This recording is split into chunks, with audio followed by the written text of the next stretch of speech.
सनातन podcast में आपका हार्दिक स्वागत है।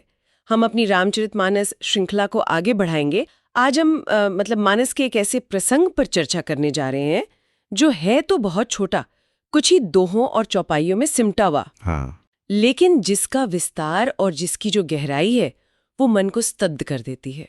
बिल्कुल, ये एक ऐसी घटना है जो आप कह सकती हैं कि एक लगभग घातक भूल से शुरू होती है। हाँ, यही तो। सोचिए, श्री राम के दो सबसे बड़े भक्त एक दूसरे के अस्तित्व से पूरी तरह अनजान, और वो अंधेरी रात में टकरा जाते हैं और एक ऐसी स्थिति बन जाती है जो पूरी कथा की दिशा ही बदल सकती थी। बिल्कुल। तो इस प्रसंग को समझने के लिए मुझे लगता है कि हमें उस क्षण के दोनों छोर पर क्या घट रहा है उसे देखना होगा। हाँ, ये बहुत जरूरी है।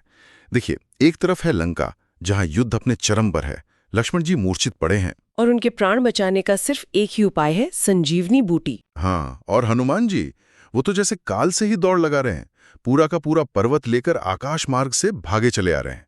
उनके लिए तो एक एक पल कीमती है। और फिर कहानी का दूसरा छोर है अयोध्या के बाहर नंदीग्राम, जहाँ पिछले लगभग 14 सालों से एक और ही तरह की तपस्या चल रही है। भरत जी, जिन्होंने राजसी वस्त्र त्याग दिए हैं, जटा धारण की हुई है, धरती पर सोते हैं और केवल कंद मूल फल का आहार करते हुए अपने भाई की पादुकाओं की सेवा कर रहे हैं। लेकिन वो सिर्फ एक तपस्वी नहीं है, वो अयोध्या के एक सजग प्रहरी भी हैं। बिल्कुल सही कहा। उनका मन भले ही प्रेम में डूबा हो, पर उनकी आंखें एक शासक की तरह एकदम सतर्क हैं। तो इसी तनावपूर्ण और कह सकते हैं भावनात्मक पृष्ठभूमि में ये आकाश मार्ग की घटना घटती है। हाँ, ये सिर्फ एक कहानी नहीं है, ये मनोविज्ञान का, कर्तव्य और धर्म के द्वंद्व का एक अद्भुत अध्ययन है। तो चलिए शुरू करते हैं उस क्षण से जब भरत की सतर्क दृष्टि आकाश में उस असामान्य आकृति को देखती है। जी, गोस्वामी तुलसीदास जी लिखते हैं दोहा, देखा भरत विशाल अति निसिचर मन अनुमानी, बिनुफर सायक मार्यो चाप श्रवण लगितानी। 58। तो यहाँ पहली ही पंक्ति में एक बड़ा सवाल उठता है ना? निसिचर मन अनुमानी। भरत जो इतने शांत और विवेकी माने जाते हैं, उन्होंने सिर्फ एक अनुमान के आधार पर इतना बड़ा कदम कैसे उठा लिया? ये प्रश्न बहुत स्वाभाविक है, लेकिन हमें उस समय भारत की मानसिक स्थिति को समझना होगा। 14 साल कोई छोटा समय नहीं होता। नहीं, बिल्कुल नहीं। वो सिर्फ राजकाज नहीं देख रहे हैं, वो एक तरह से प्रायश्चित का जीवन जी रहे हैं। उनके मन में ये अपराध बोध बहुत गहरा है कि उनकी माता के कारण उनके प्रभु को वनवास हुआ। अच्छा। और इस अपराध बोध ने उन्हें और भी ज्यादा सतर्क बना दिया है। वो अपनी तरफ से एक तिनके के बराबर भी चूक नहीं होने देना चाहते। तो जब वो रात के अंधेरे में आकाश में एक विशाल पर्वत जैसी आकृति को अयोध्या की तरफ आते देखते हैं, तो उनका पहला विचार एक रक्षक का होता है, एक सैनिक का। उनके लिए अयोध्या क्या है? वो श्री राम की अमानत है। सही बात है। और उस अमानत की रक्षा में अनुमान की भी बड़ी भूमिका होती है।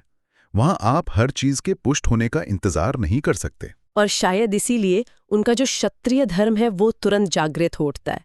वो धनुष उठाते हैं, प्रत्यंचा कान तक खींचते हैं, पर फिर वो कुछ ऐसा करते हैं जो हमें थोड़ा चकित कर देता है।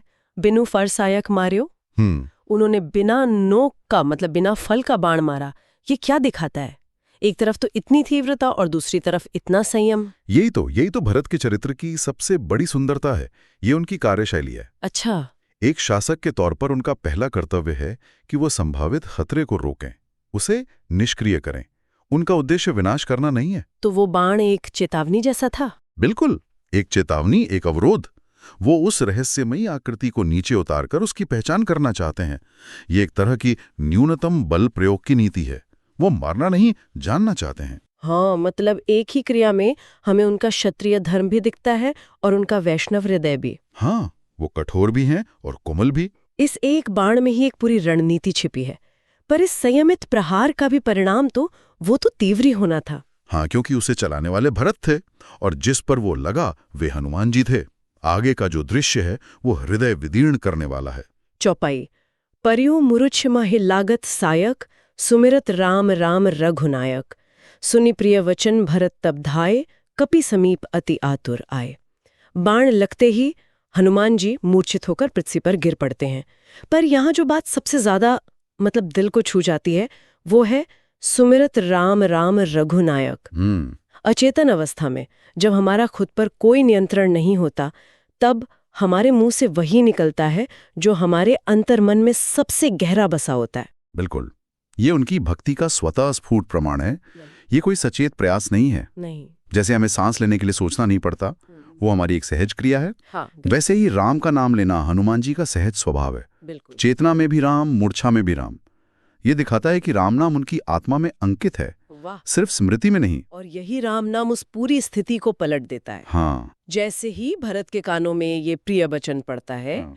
उनका सारा अनुमान, सारा संदेह, एक शासक का सारा क्रोध, सब कुछ एक पल में गायब हो जाता है। भाव बनकर उड़ जाता है। हाँ, वो समझ जाते हैं कि ये कोई राक्षस हो ही नहीं सकता।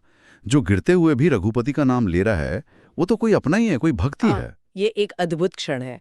देखिए, इसे हम आज की भाषा में पहचान का संकट कह सकते हैं। अच्छा। जिसका समाधान एक साझा पहचान से होता है। और वो साझा पहचान है राम। वाह।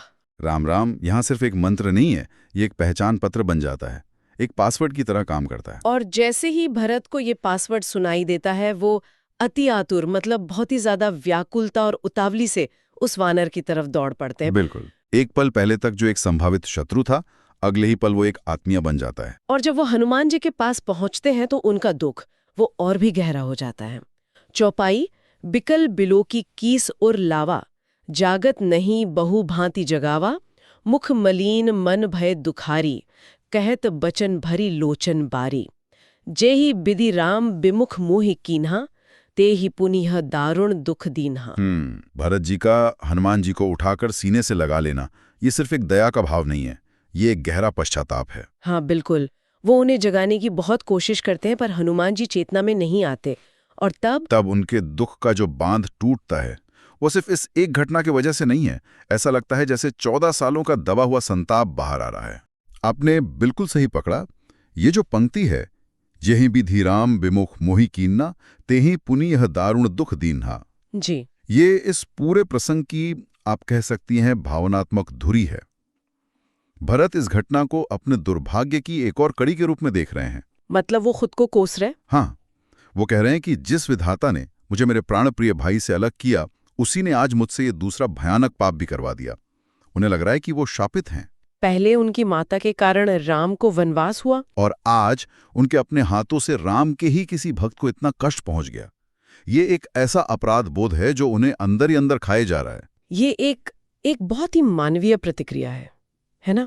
जब जीवन में बार बार कुछ बुरा होता है तो इंसान खुद को ही दोषी मानने लगता है। सही कहा। भरत यहाँ स्वयं को संसार का सबसे अभागा व्यक्ति समझ रहे हैं, और इसी गहरी आत्मग्लानि और निराशा के क्षण में भक्ति की सबसे बड़ी शक्ति का उदय होता है।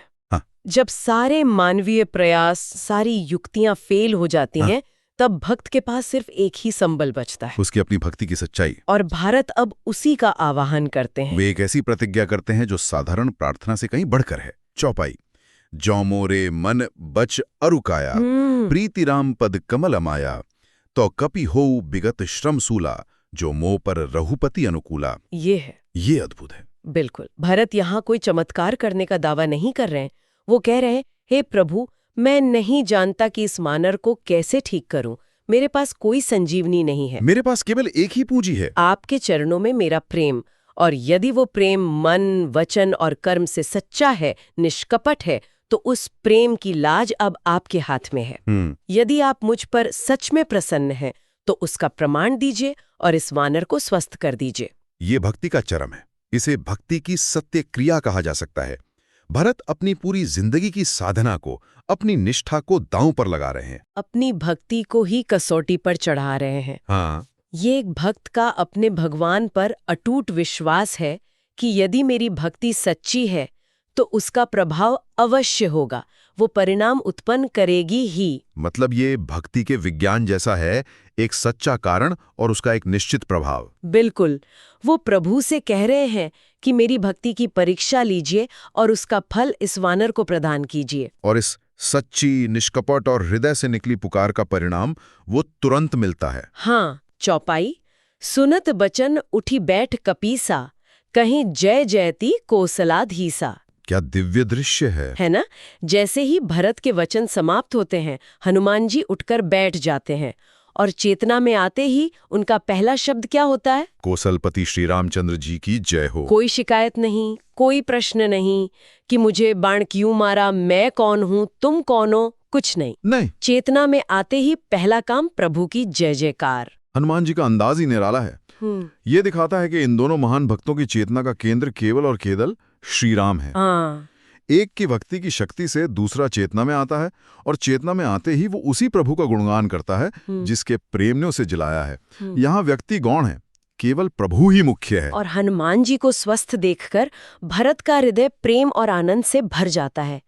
तुलसीदास जी इस मिलन का वर्णन एक सोरठे में करते हैं। सोरठा, लीन कपिहि और लाए पुलकित तनु लोचन सजल, प्रीति न हृदय समाये सुमिरी राम रघुकुल तिलक। 59। भरत जी हनुमान जी को उठाकर हृदय से लगा लेते हैं। उनका शरीर रोमांच से भर जाता है, आंखों से प्रेम के आंसू बहने लगते हैं। श्रीराम का स्मरण करके उनके हृदय में इतना प्रेम उमड़ आता है कि वो समा ही नहीं पाता। और वो प्रेम आलिंगन के रूप में और आंसुओं के रूप में बाहर छलक पड़ता है। ये मिलन, ये सिर्फ दो व्यक्तियों का मिलन नहीं है, नहीं, ये वास्तव में भक्ति के दो सबसे महान स्वरूपों का मिलन है।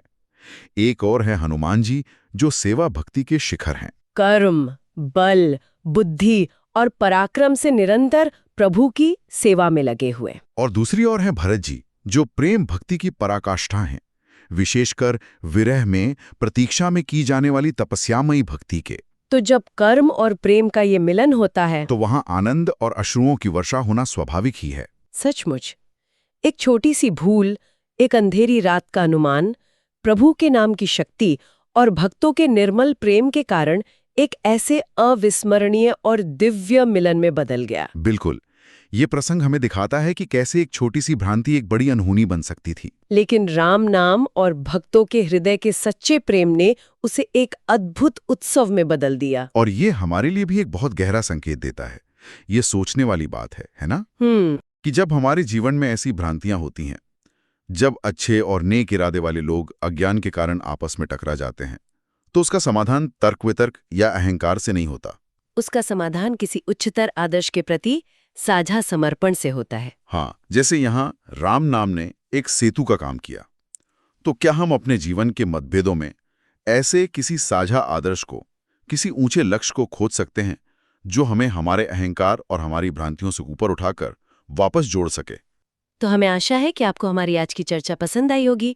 सनातन धर्म से संबंधित ऐसी और चर्चाओं के लिए हमारे चैनल को अवश्य सदस्यता लें। धन्यवाद। जय श्री राम।